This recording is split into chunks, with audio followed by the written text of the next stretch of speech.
Ya, ¿se puede visualizar? Disculpen. Sí. Sí, Sí, Diego, se ve. Ya. Bueno, para ello debemos ver lo que es insuficiencia cardíaca congestiva. Aquí tenemos lo que es el propio contenido, el índice, objetivos, definición, etiología, epidemia, factores, patogenia, manifestaciones, diagnóstico, conclusiones, los objetivos como tal para esta sesión y la definición como tal. En este caso, como no hemos visto todavía lo que es insuficiencia cardíaca como tal, les he puesto una pequeña descripción para después pasar con lo que sería la insuficiencia cardíaca congestiva, ¿ya? Porque como tal, ambos términos no son iguales. O sea, se puede confundir bastante, pero no son lo mismo. En este caso, la insuficiencia cardíaca se define como la incapacidad del corazón para suministrar a los tejidos periféricos la cantidad necesaria de sangre y oxígeno para satisfacer sus demandas metabólicas. Es decir, que la insuficiencia cardíaca es aquella enfermedad, aquella patología en la cual el corazón tiene cierta incapacidad para suministrar lo que es la propia sangre, el propio oxígeno, los propios nutrientes hacia lo que son tejidos periféricos, los cuales no van a poder satisfacer sus demandas, ¿ya? En cambio, lo que sería la insuficiencia cardíaca congestiva es un síndrome clínico donde hay un compromiso de lo que es la propia congestión venosa pulmonar y la congestión venosa sistémica. En este caso, la insuficiencia cardíaca congestiva sería un tipo de insuficiencia cardíaca como tal, pero ambos términos no son lo mismo. En este caso, si se puede decir de esta manera, la insuficiencia cardíaca congestiva sería un avance, o en todo caso sería una etapa más desarrollada de lo que es la insuficiencia cardíaca como tal, o una insuficiencia cardíaca aguda, ¿ya? En este caso, como les menciono, es un síndrome clínico donde hay compromiso de la congestión venosa pulmonar, es decir, que está afectando lo que son los pulmones, y la congestión venosa sistémica, es decir, que afecta a lo que son diferentes órganos, como podría ser el hígado, los riñones y entre otros. Aquí en las siguientes imágenes vemos lo que es un corazón normal, un corazón hipertrofiado y un corazón dilatado. En este caso hay diferentes mecanismos fisiológicos que tiene el cuerpo frente a diferentes estímulos que pueden causar, en este caso, este cambio morfológico del propio corazón, ¿no? Igual esto se va a ver más adelante. Pero hasta ahorita me han entendido todo, chicos. ¿Se está comprendiendo la definición de tanto insuficiencia cardíaca y insuficiencia cardíaca congestiva? ¿O tiene alguna pregunta? ¿Todo claro? Claro. Pasando a lo que es la propia etiología, en este caso, viendo lo que es su propio paper, su lectura, más que nada se centra en lo que es la propia insuficiencia cardíaca y da algunos pequeños detalles de lo que es la propia insuficiencia cardíaca congestiva. En este caso, según lo que dice su paper, menciona que la insuficiencia cardíaca es una enfermedad multifactorial donde las principales causas son, según su artículo, enfermedad coronaria e hipertensión arterial mal controlada, diabetes mellitus, antecedentes de enfermedad cardíaca, obesidad, también lo que son las enfermedades pulmonares crónicas, junto con lo que es la inflamación e infección crónica, enfermedades metabólicas, como se mencionó anteriormente, y tratamiento con agentes cardiotóxicos, ¿no? Como podría ser diferentes tipos de AINES, en este caso, siendo un poquito más específicos, AINES selectivos de la COX-2, en este caso lo que sería el celecoxib, el enterocoxib, que son cardiotóxicos, ¿ya? Y según lo que sería el propio libro Argente, que es otra bibliografía de la cual me he basado, hay varios puntos que se repiten, como sería la enfermedad coronaria, la hipertensión, valvulopatías, diabetes, obesidad, entre otros, ¿no? Es decir, que básicamente las causas de lo que sería una insuficiencia cardíaca es de tipo multifactorial, ¿ya? Y en este caso, como les había mencionado, para que se dé una insuficiencia cardíaca congestiva, sería el predominio, o en todo caso la afectación venosa pulmonar, junto con lo que sería una afectación venosa sistémica. Esa sería la etiología o lo que provoca lo que es una insuficiencia cardíaca congénita, ¿ya? Ahorita vamos a ver a qué se refiere con estos dos términos, pero hasta ahorita nada más quiero que me entiendan esto, ¿ya? La insuficiencia cardíaca como tal es multifactorial, tiene diferentes causas, como se vio en este gráfico de aquí, enfermedades coronarias, hipertensión, diabetes y demás. En cambio, la insuficiencia cardíaca congestiva tiene, para que se forme necesita, en este caso, un aumento de la presión venosa pulmonar y un aumento de la presión venosa sistémica, ¿ya? También su paper menciona en respecto a la epidemiología ciertos datos de la insuficiencia cardíaca como tal. En este caso dice que principalmente afectaría a regiones de Europa y Estados Unidos a partir de lo que sería la cuarta década de vida en adelante, es decir, de los 40 años eh, para posterior, es decir, 50 años, 60 años para más. En este caso, cuanta mayor sea la edad del paciente, es mucho más probable de que éste llegue a poseer lo que es un tipo de insuficiencia cardíaca. Entre estas podría ser una insuficiencia cardíaca congestiva, ¿ya? El sexo va a depender bastante del tipo de insuficiencia cardíaca. Según su paper, menciona que el sexo puede ser tanto de hombre o de mujer. Esto depende de la fracción de eyección.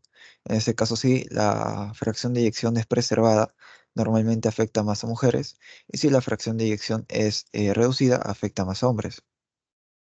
Ahorita vamos a ver a qué se refiere con estos términos, pero respecto al sexo, quiero que entiendan que va a depender bastante del tipo de insuficiencia cardíaca. No es que afecte más a uno u a otro, esto va a depender bastante de la fracción de eyección.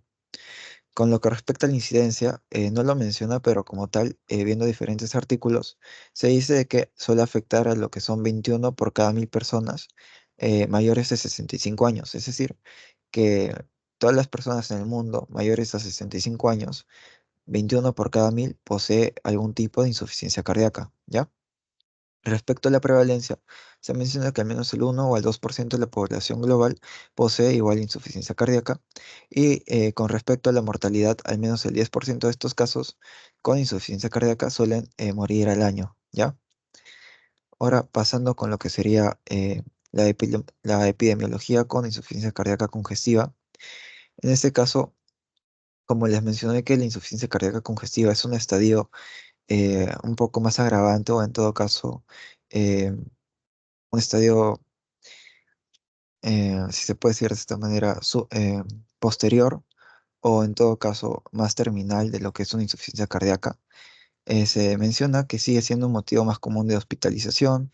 Igual menciona lo que es los Estados Unidos. Normalmente afecta a lo que son pacientes mayores de 65 años o más. Es decir, que como es un estadio más avanzado, en este caso suele estar mayormente presente en personas más adultas. Es decir, de 45 años ya no tanto, sino más bien de 60 a un poco más de edad. ¿Ya? Con lo que, con lo que respecta a insuficiencia cardíaca congestiva. Ojo, también que suele afectar entre 1 millón de pacientes al año, ¿ya? En este caso, eh, se menciona que básicamente 1 millón de pacientes que poseen un tipo de insuficiencia cardíaca suele estar siendo ingresados hacia lo que es el área de hospital. Y con lo que respecta a otros puntos, se menciona también que sobre la mortalidad, mayormente hay 300.000 muertes al año relacionadas a lo que es la insuficiencia cardíaca congestiva. Además que se menciona que al menos el 12% de estos pacientes que pueden poseer esta insuficiencia cardíaca congestiva suelen también estar ingresados por diferentes reacciones exacerbadas, ¿ya? En este caso, dándoles un poquito más información sobre la ICC, es cuando hay una insuficiencia cardíaca izquierda más una insuficiencia cardíaca derecha. Es decir, que cuando una persona posee una insuficiencia cardíaca izquierda junto con una insuficiencia cardíaca derecha, este va a desencadenar a lo que es una insuficiencia cardíaca congestiva, ¿ya?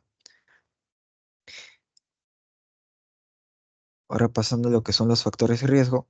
Básicamente, los factores de riesgo para desarrollar la propia IC o la insuficiencia cardíaca ya se han mencionado, que de enfermedades coronarias, antecedentes de infarto, hipertensión, valvulopatías, diabetes, obesidad. Sin embargo, también tenemos factores de riesgo que pueden agravar esta IC, pasándola a una ICC. Es decir, que estos factores que se encuentran aquí pueden convertir que esta insuficiencia cardíaca aguda, en todo caso, pase a una insuficiencia cardíaca congestiva, ¿ya? En este caso podría ser el propio abandono y disminución de la medicación Digamos, una persona que tiene una hipertensión arterial, si deja de tomar sus propios medicamentos o en todo caso ya no los toma de forma seguida, puede conllevar a que esta insuficiencia cardíaca se vuelva congestiva, ¿ya? También ingesta inadecuada de sal, hipertensión arterial, porque de todas formas es una enfermedad crónica, síndromes coronarios agudos, tromboembolismo pulmonar, también miocarditis, fiebre, infecciones, anemias, diabetes descompensada o en todo caso no regulada, estrés emocional, embarazo, obesidad. Básicamente son diferentes factores, ya sea inflamatorios o protrombóticos, que pueden conllevar a que esta insuficiencia cardíaca se vuelva congestiva, ¿ya? Básicamente. Ahora, con lo que respecta a la propia patogenia, les voy a dar una pequeña información sobre la insuficiencia cardíaca, cómo es que se forma. Es cuando hay una sobrecarga de la presión, cuando hay también una sobrecarga de volumen o cuando hay una disfunción regional. Esto se refiere cuando una persona tuvo algún tipo de infarto agudo de miocardio y después, en este caso, se dio su regeneración del tejido, ¿ya? Causando una disfunción de esta región, porque cuando una persona tiene un infarto agudo de miocardio, hay isquemia, hay necrosis y se da hay regeneración por fibroblastos, ¿sí o no? Pero estos fibroblastos ya no tienen la capacidad contráctil del miocardiocito, ¿ya? En este caso, imaginemos una persona con hipertensión. En este caso, al momento que la sangre entra hacia lo que sería la aurícula derecha, hacia lo que es el ventrículo izquierdo, la sangre tiene, en este caso, una sobrecarga de presión. Esto va a causar que al momento que el corazón lata, tenga que, en ese caso, tener una alteración o en todo caso tenga que haber una adaptación celular de los miocardiocitos, volviéndolos hipertróficos, ¿bien? Hay una hipertrofia miocárdica. Esto principalmente por el aumento de la carga de trabajo del corazón. Como hay este aumento de la carga de trabajo, el corazón tiene que adaptarse a este estímulo que es la propia hipertensión. Por ende, va a haber esta hipertrofia miocárdica y después se da esta hipertrofia. Esto es un mecanismo fisiológico normal hasta cierto punto, porque después de que este propio feedback negativo que tiene el cuerpo para intentar regular la presión y en todo caso el trabajo cardíaco que tiene el corazón, estas propias fibras se van a ir haciendo más delgadas, es decir, se van a distender o en todo caso se van a hacer mucho más finas, ¿no? Esto principalmente, a ver, imaginemos que aquí tenemos a ver, de otro color para que se entienda mejor. Aquí tenemos un miocardiocito normal y aquí tenemos un miocardiocito hipertrófico, ¿ya?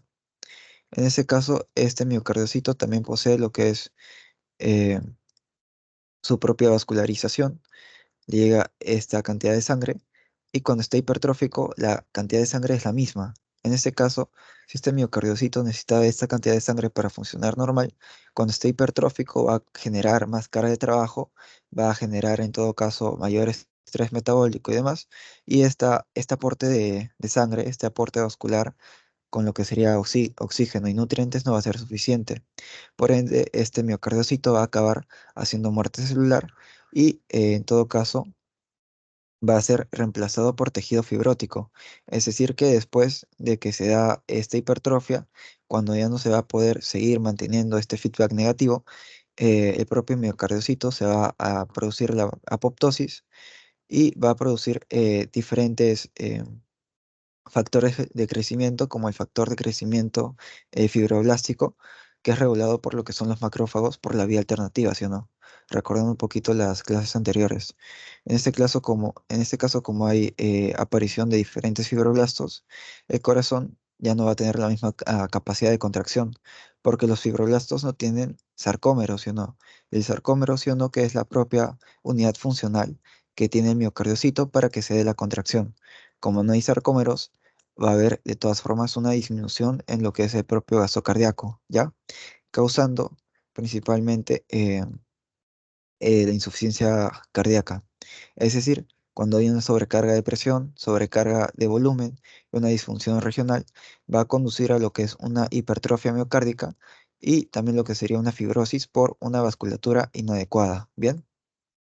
Eso sería en lo que es una insuficiencia cardíaca como tal. Ahora, volviendo a lo que sería la insuficiencia cardíaca congestiva, que es un estadio, en todo caso, progresivo o más avanzado, como les mencioné, hay una disfunción ventricular, porque estos propios ventrículos se encargan del bombeo de la sangre, ¿sí o no? La insuficiencia cardíaca congestiva se origina en la incapacidad del corazón de bombear suficiente sangre de manera eficiente.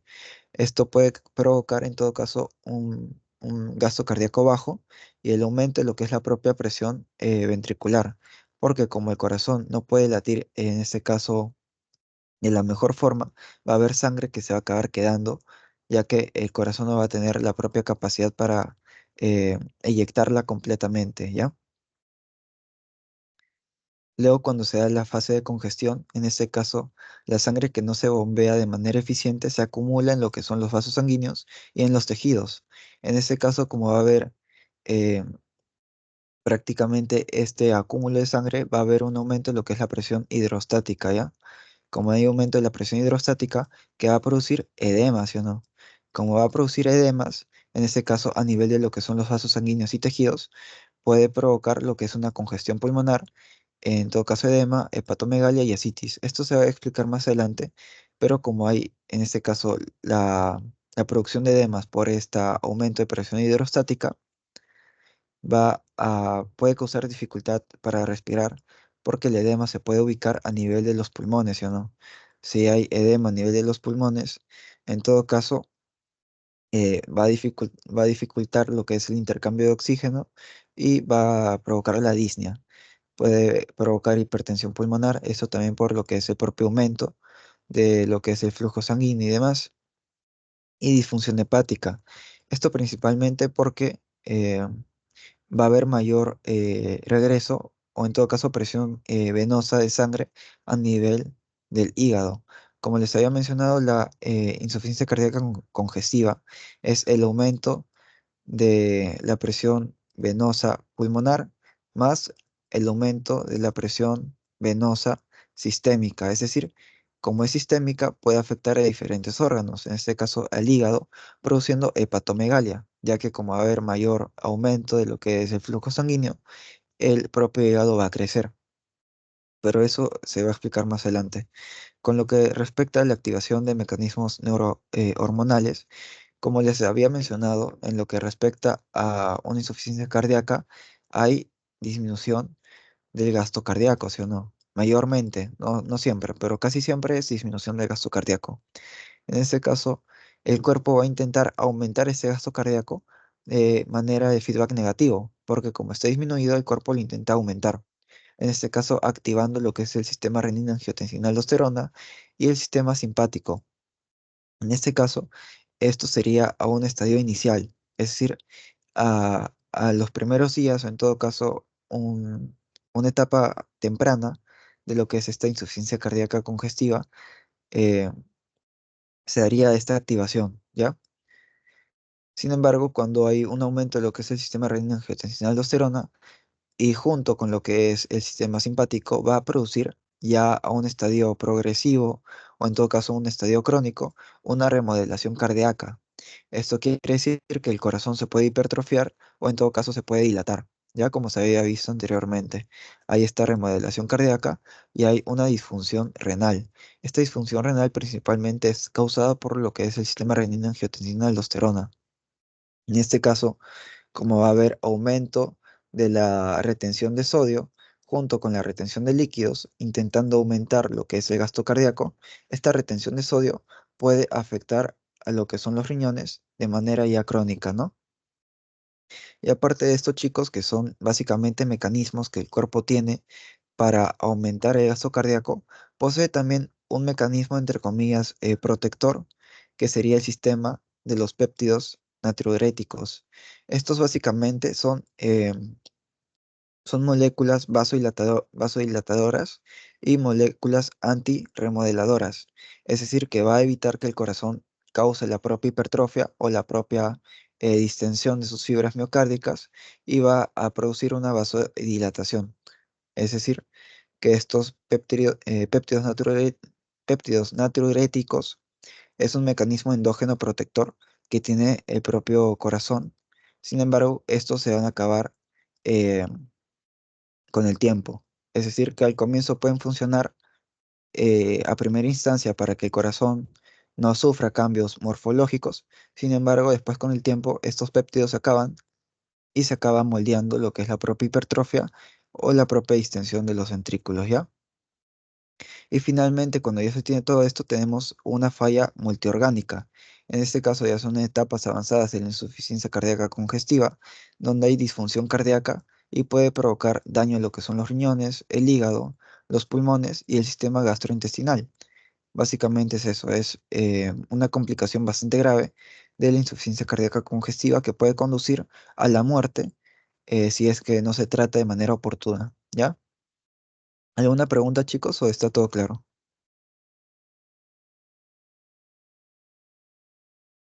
¿Todo claro? ¿Se escucha? Sí. Diego, una pregunta.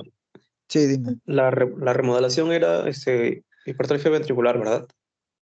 Ajá, primero se da una hipertrofia ventricular y después se daría una distensión, mayormente. A veces puede ocurrir al revés, pero va a depender de diferentes mecanismos o eh, la causa de suelo que tiene el paciente. Porque como les había mencionado, hay diferentes motivos por los cuales se puede producir esta insuficiencia cardíaca.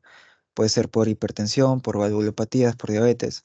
Dependiendo de la causa, puede conducir en este caso a lo que es una hipertrofia al comienzo y después una distensión, o puede ser al comienzo la distensión como tal, ¿ya? Pero mayormente es hipertrofia,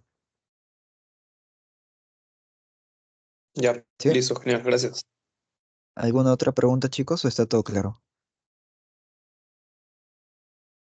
Una pregunta. Sí, ¿La falla multiorgánica es causada por la disminución del gasto cardíaco?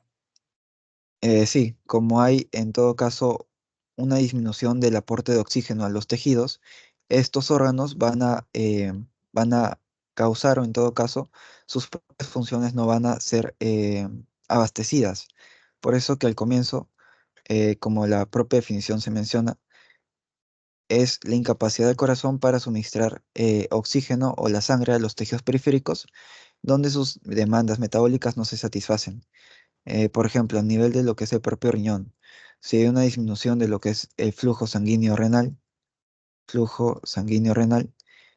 va a provocar una disminución de lo que es la tasa de filtrado glomerular.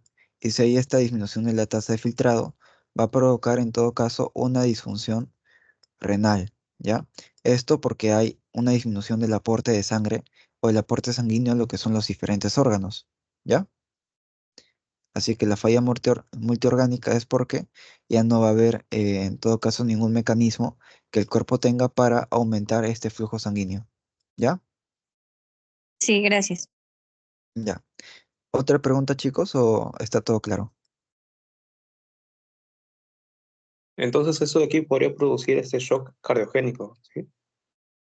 Mm, Se podría haber implicado como tal, porque al fin y al cabo esta falla multiorgánica va a conducir a diferentes patologías más adelante. Por ejemplo, también puede producir un tromboembolismo pulmonar o puede producir en este caso también disfunción hepática. Pueden haber muchas enfermedades que se puedan conllevar con esta falla multiorgánica como tal, pero de fondo sería la propia insuficiencia cardíaca congestiva, ¿ya? Sí, Sí, sí, Diego, chicos. ya, claro. Gracias. Mm, Ya. Ahora pasando así rapidito con lo que serían los tipos de insuficiencia cardíaca, porque a lo mejor los mareé un poquito. Eh, Básicamente tenemos uno, dos, tres, cuatro. Este no lo tomen, es un distractor como tal, así que no es importante. 3, 4, 5, 6 y 7. Aquí se puede ver la insuficiencia cardíaca congestiva. En este caso, la aguda es básicamente un cuadro de disnea por acúmulo de líquido en los pulmones. Básicamente es un edema agudo de pulmón, es decir, que suele afectar al comienzo a lo que son los pulmones.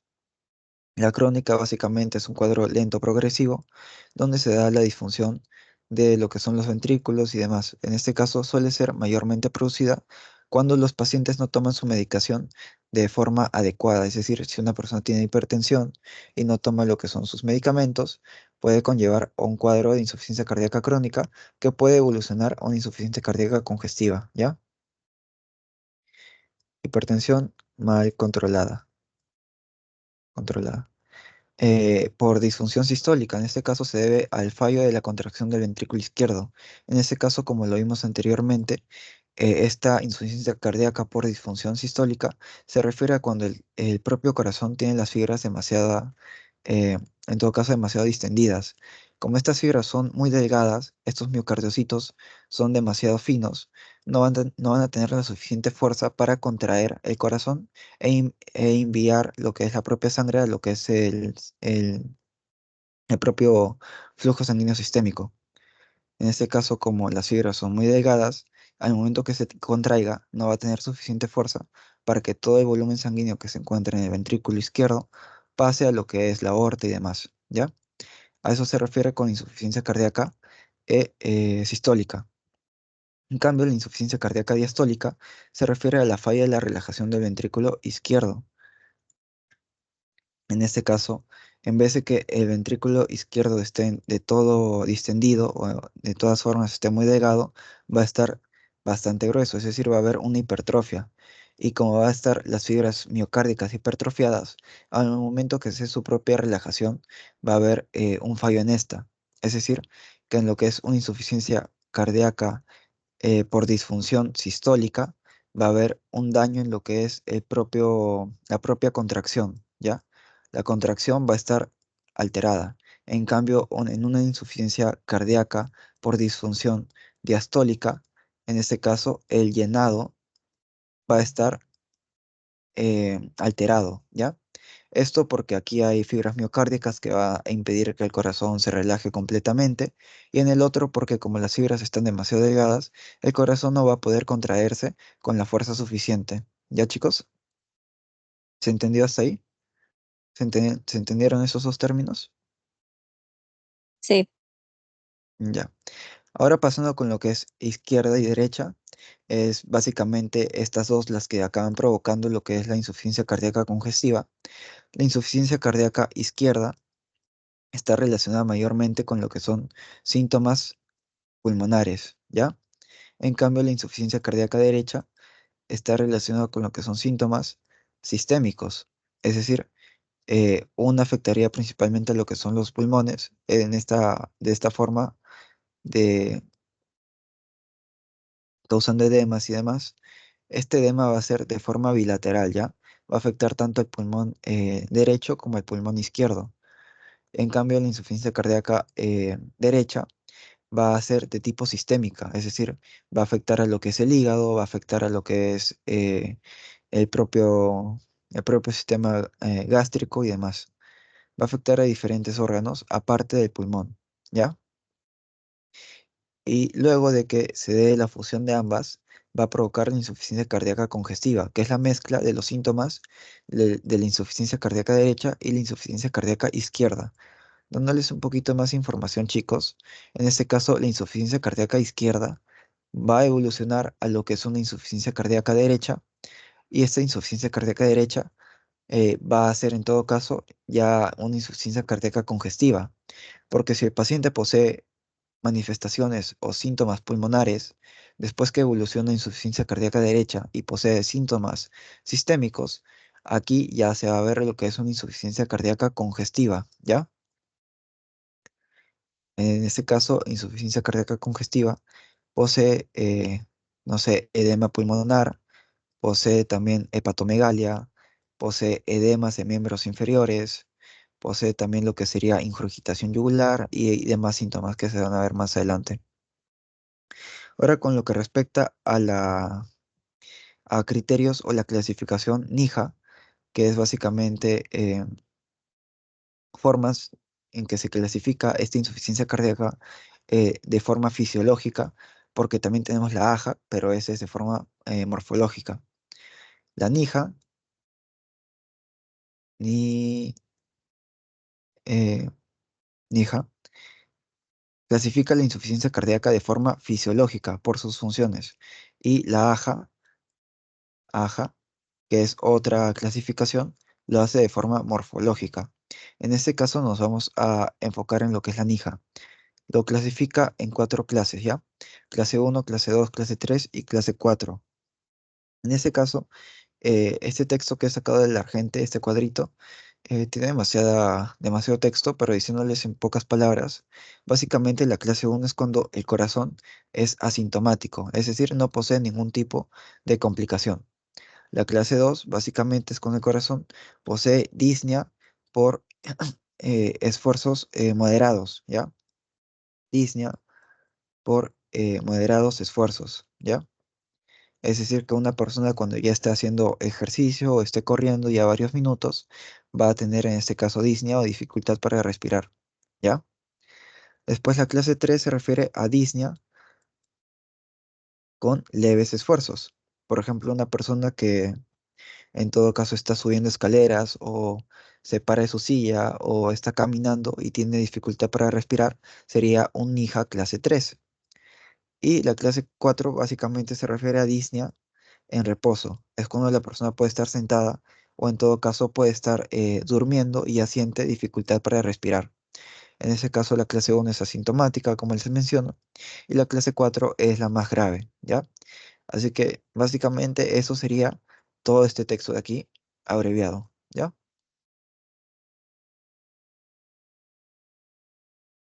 Ahora pasando a otra parte de la propia patogenia, para que me entiendan mejor lo que son las propias manifestaciones clínicas, les había mencionado que la insuficiencia cardíaca izquierda puede evolucionar a una insuficiencia cardíaca derecha, y esta insuficiencia cardíaca derecha, junto con la izquierda, van a provocar lo que es la insuficiencia cardíaca congestiva, ¿ya?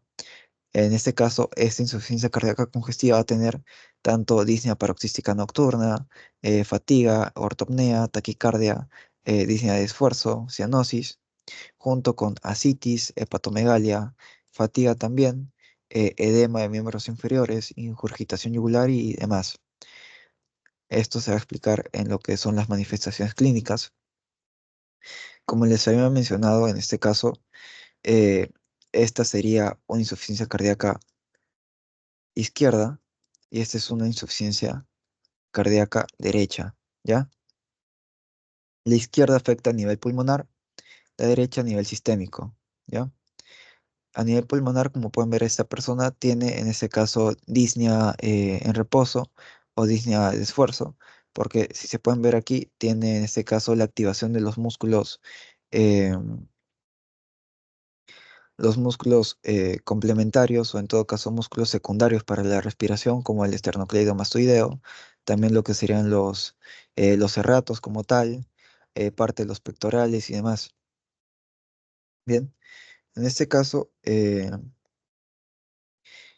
si una persona tiene compromiso a nivel pulmonar, va a haber este aumento de la presión hidrostática a nivel de los pulmones, causando el edema a nivel de los pulmones, ¿ya? Como haya este edema a nivel del pulmón, en todo caso va a haber una dificultad para el intercambio gaseoso y va a producir la propia disnea, ¿ya? Y como va a tener disnea, el paciente también va a tener lo que es la propia ortopnea. La ortopnea es básicamente la dificultad o la incomodidad que tiene el paciente para que esté en decúbito, es decir, que esté echado en pocas palabras, porque de esa forma el paciente va a tener más dificultad para respirar. También va a poseer lo que son los crépitos.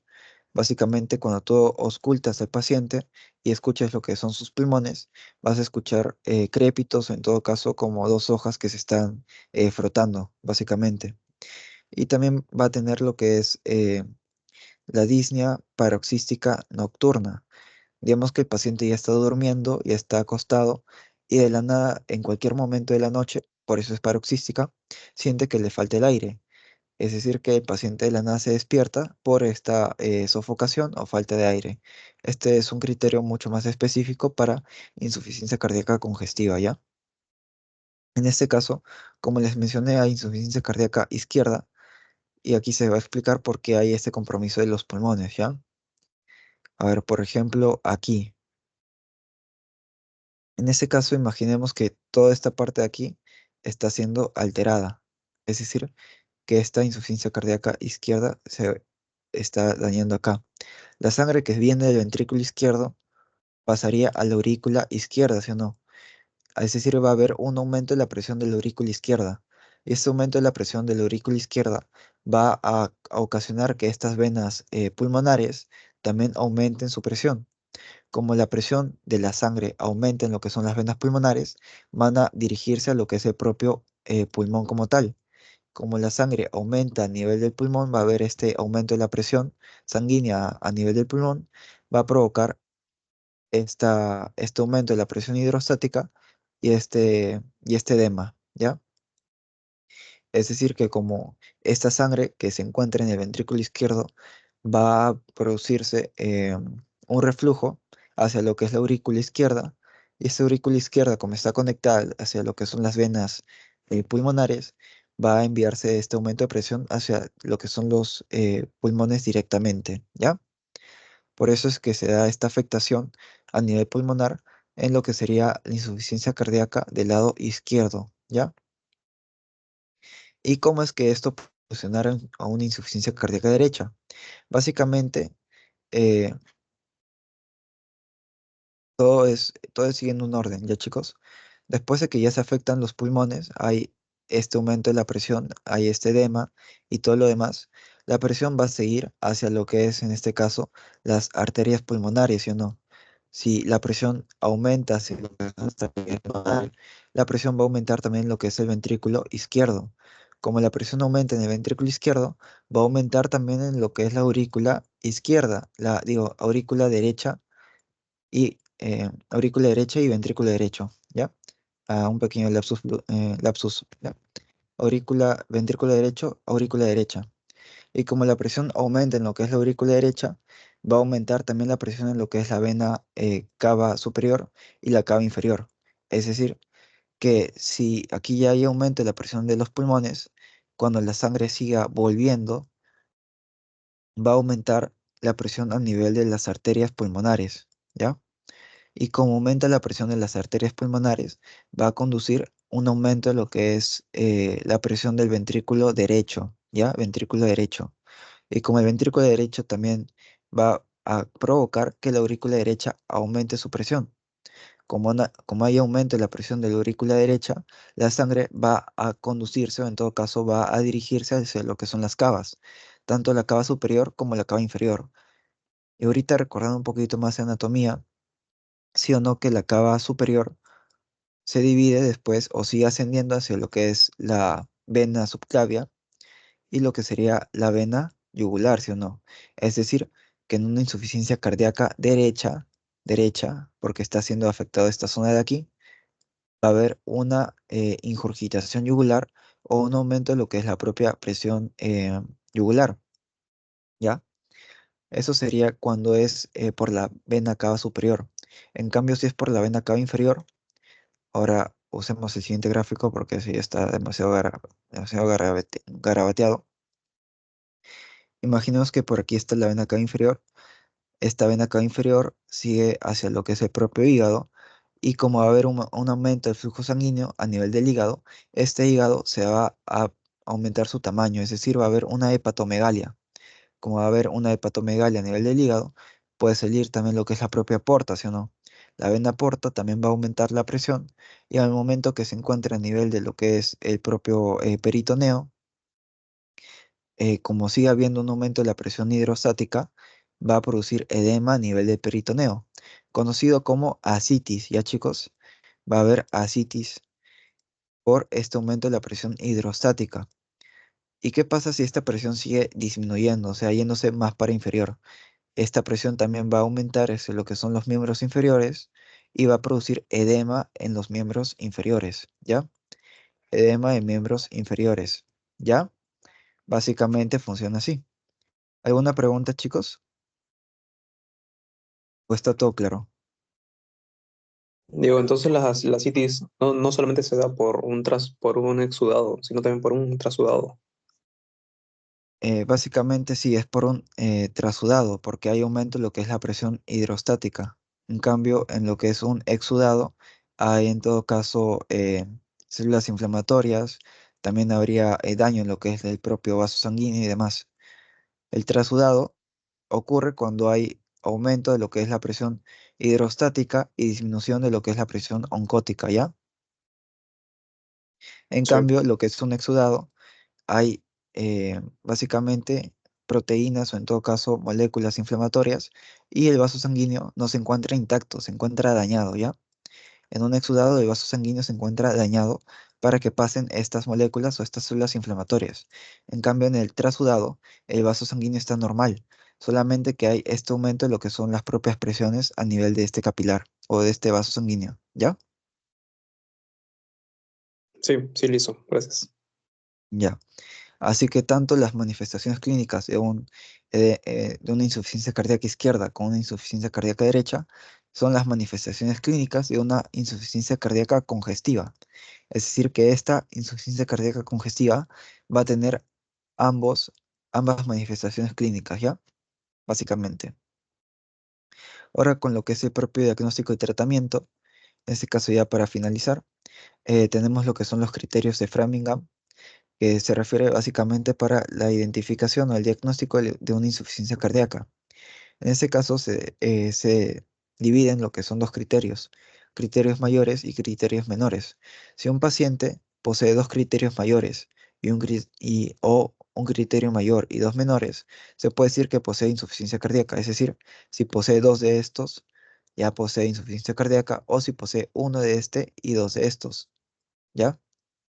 Ambos son criterios diagnósticos para insuficiencia cardíaca, básicamente. En este caso, en criterios mayores tenemos disnea paroxística nocturna, ingurgitación yugular, estertores hepáticos estertores pulmonares, esto por el edema a nivel de los pulmones, la cardiomegalia, esto por la hipertrofia que tuvo el propio corazón. También pudo ser causado por un edema agudo de pulmón, el tercer ruido cardíaco. Esto, si quieren, se los explico más adelante o en otra clase, pero es básicamente cuando la sangre golpea en lo que es el ventrículo izquierdo con gran fuerza. Al momento que la sangre golpea lo que es el ventrículo izquierdo con fuerza, va a provocar el tercer ruido cardíaco, ¿ya? El reflujo hepatoyugular también, causando la hepatomegalia. En este caso, edemas de miembros inferiores para criterios menores, tos nocturna, disnea de esfuerzo, hepatomegalia también, frecuencia cardíaca mayor a 120, esto es por mecanismos compensatorios que quiere tener el propio cuerpo, y derrame pleural, ¿ya? Eso sería con lo que son los criterios de Framingham para insuficiencia cardíaca tal cual. La congestiva ya saben que son las propias manifestaciones clínicas. Por ejemplo, aquí se puede ver una paciente que posee ingurgitación yugular. Aquí se puede ver la vena yugular bastante grande, hasta por encima de lo que es el propio músculo esternocleidomastoideo. Además que también lo que respecta a la argente, mencionan algunas preguntas. Si este paciente posee una respuesta afirmativa a estas 5 preguntas, es bastante probable que posea también una insuficiencia cardíaca. En ese caso sería si posee fatiga fácilmente en actividades habituales, si ha modificado sus actividades o el ejercicio, si se encuentra en este caso, si se encuentra confortable al subir un piso de escalera, si ha tenido alguna vez edemas o hinchazones y si ha tenido una falta de aire o sofocación. Si el paciente posee afirmación en estas preguntas, es bastante probable que posea una insuficiencia cardíaca, ¿ya? Además, otro criterio diagnóstico posiblemente también podría ser los electrocardiogramas, lo que serían ECA, los las ecografías Doppler. También podría ser en este caso las propias radiografías, entre otras, ¿ya? Básicamente aquí se puede ver una imagen de un corazón hipertrofiado, una cardiomegalia. Esto porque se puede ver aquí que está de un tamaño bastante grande, ¿sí o no? Y aparte, tenemos en este caso algunos criterios o básicamente con lo que respecta a las manifestaciones clínicas que también pueden ayudar a lo que es el diagnóstico, eh, estas de mayor importancia que dice predecir, ¿ya? En este caso, con lo que respecta a la P, se refiere a presión venosa yugular aumentada A la R con lo que sería el reflujo hepatoyugular, causando una hepatomegalia. A la E se refiere con edema pulmonar agudo. A la D se refiere con disnea paroxística nocturna. A la E sería básicamente estertores o crepitantes. A la C básicamente es la propia cardiomegalia. La I hacia lo que es la propia ingurgitación yugular. Y la R básicamente al ritmo de galope, ¿ya? Ritmo de galope se refiere cuando un paciente posee tanto un tercer ruido junto con lo que sería un cuarto ruido, ¿ya? El tercer ruido puede ser fisiológico en ciertas situaciones, en este caso como en embarazadas y demás. Sin embargo, el cuarto ruido siempre es patológico, ¿ya chicos? Eso con respecto al propio diagnóstico. Y el tratamiento va a variar bastante. En este caso, a ver si lo he puesto aquí. No. Ya, con lo que respecta al propio tratamiento va a depender si es una insuficiencia cardíaca de fracción de eyección conservada o reducida. En este caso, no los quiero marear mucho, pero en pocas palabras, al paciente básicamente se le da lo que serían yecas, yecas, eh, cas, o se les puede dar ARA2. Básicamente esto para aumentar lo que es el propio gasto cardíaco, aumentando la propia presión y demás, aumenta el gasto cardíaco. Nunca se le da yeca y ARA2 juntos, solamente es uno de estos, porque si no es contraindicación, ¿ya? O se le puede dar yecas o ARA2, o también se le puede dar bloqueadores eh, beta, en este caso bloqueadores de canales beta, también podría ser, también se les podría dar lo que son los ARNI. En este caso los ARNI sería sacubitrilo y valsartán, sacubitrilo y valsartán, que es otra medicación que también se le puede dar a lo que son insuficiencias cardíacas.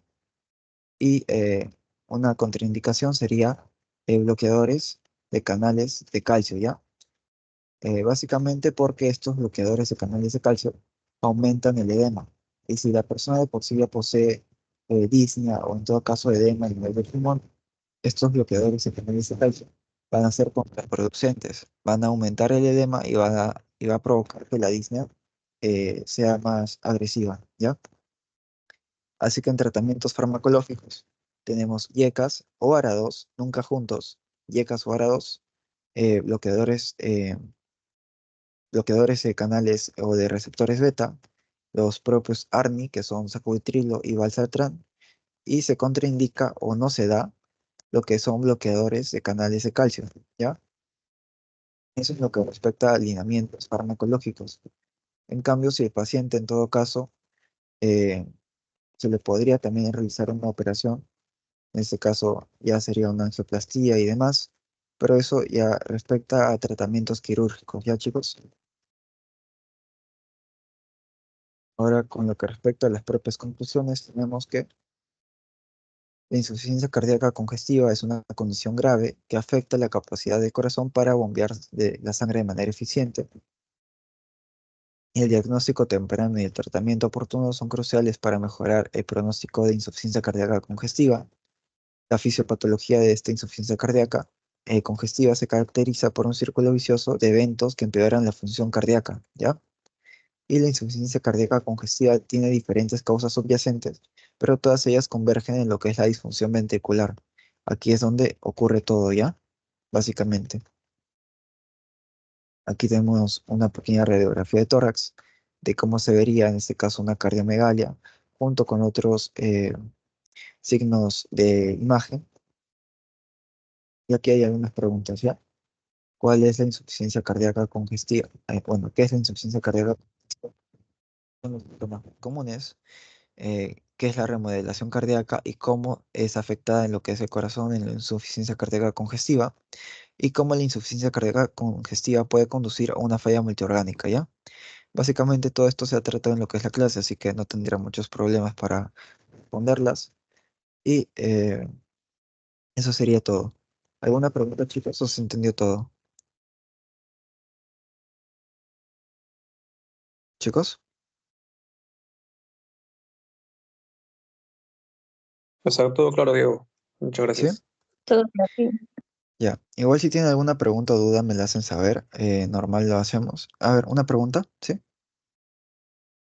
Sí, Diego, ¿qué tal? Disculpa, en la parte de diagnóstico Ujú. mostraste una escala para poder identificar insuficiencia cardíaca. Cuando hablaste de insuficiencia cardíaca congestiva, que es un tipo de insuficiencia, dijiste como que por la clínica se encuentra. Y mi duda sería como que ¿cuál sería el cuadro clínico de una insuficiencia cardíaca congestiva? Ya, en este De ese- caso, sí, en este caso, en una insuficiencia cardíaca congestiva, el paciente va a tener tanto afectación de lo que es el sistema pulmonar junto con lo que es afectación sistémica. Es decir, si te viene, digamos, un paciente varón de 65 años que posee disnea paroxística nocturna, que posee en este caso también lo que son estertores a nivel del pulmón cuando lo auscultas, si posee hepatomegalia, si posee en ese caso también edema de miembros edema de miembros inferiores, si posee también lo que es ingurgitación yugular, si posee también lo que es cianosis en ciertas partes, si posee lo que es la propia fatiga, porque el propio aporte de oxígeno es deficiente y por ende el paciente se siente más cansado y demás. Si posee todas estas manifestaciones, ya sea tanto pulmonares y sistémicas, es bastante probable de que posea una insuficiencia cardíaca congestiva, porque hay tanta afectación de lo que sería el lado izquierdo y derecho del corazón, ¿ya? Estos criterios ¿Y se cuáles franca. serían las partes clínicas de solamente la congestiva? Porque como que entiendo que hay varias, ¿no? ¿Cuál sería lo diferencial del congestivo? Lo diferenciar entre congestivo y la derecha e izquierda, o cómo así. Claro, las manifestaciones clínicas de la insuficiencia congestiva, ¿cómo Ujú. la diferencio de las otras insuficiencias? Porque algunos como que coinciden, ¿no? Con ese cuadrito que has mostrado, la escala de los criterios de Framingham. Ajá, en ese caso, un paciente que te viene con insuficiencia cardíaca izquierda como tal, solamente posee alteración a nivel de los pulmones. En cambio, si un paciente posee insuficiencia cardíaca derecha, tiene alteración a nivel, en este caso, sistémica. Pero si posee también alteración a nivel de los pulmones, ya es insuficiencia cardíaca congestiva. Digamos, si solamente viene un paciente con edemas, con hepatomegalia, con, en este caso, cianosis, con hipertensión yugular, es insuficiencia cardíaca derecha, porque no hay alteración a nivel de los pulmones. Por ende, no puedes saber si es congestivo o no. En cambio, en una insuficiencia cardíaca izquierda, si solamente tiene afección del pulmón y no tiene nivel de los sistemas, no puede ser una congestiva. Congestiva es cuando tiene una afección de ambos. No posee afectación de ambos, no es congestiva. ¿Ya? Si un paciente solamente posee disnea, posee en este caso ortopnea, posee en este caso cianosis y demás, no puedes decir que es una insuficiencia cardíaca congestiva, porque falta lo que sería la alteración sistémica.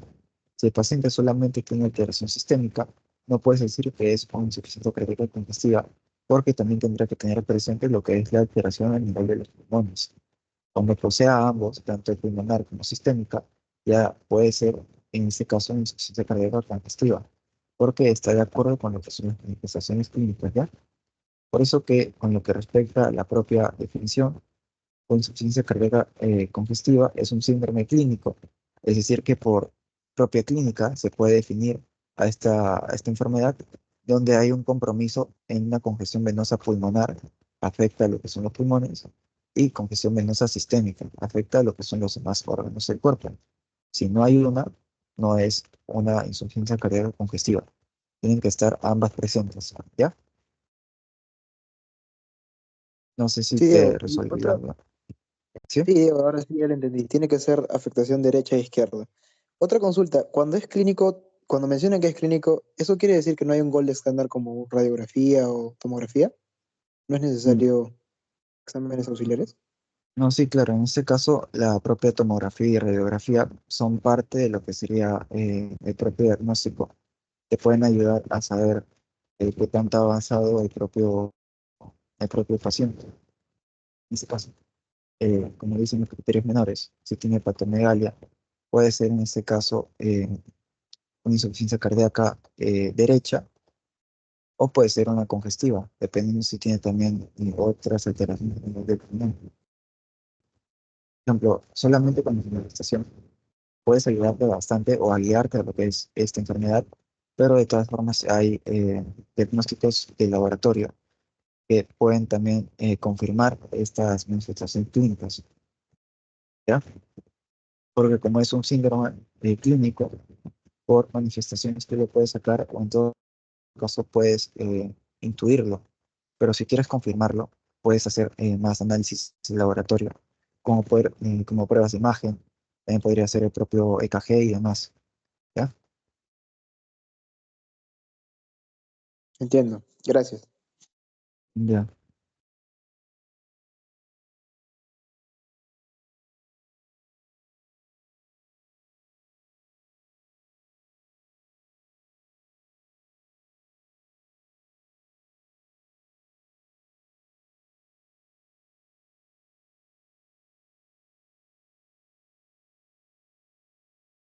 Bueno, vamos a dar por finalizado. Si es que Diego tiene algo que agregar para acabar. Eh, no, básicamente eso sería todo, chicos. Si tienen alguna pregunta o duda, me la hacen saber. De todas formas, les he preparado un pequeño quizzes, sino para practicar antes de que acabe la sesión. Y de paso que también les puede ayudarse para lo que sería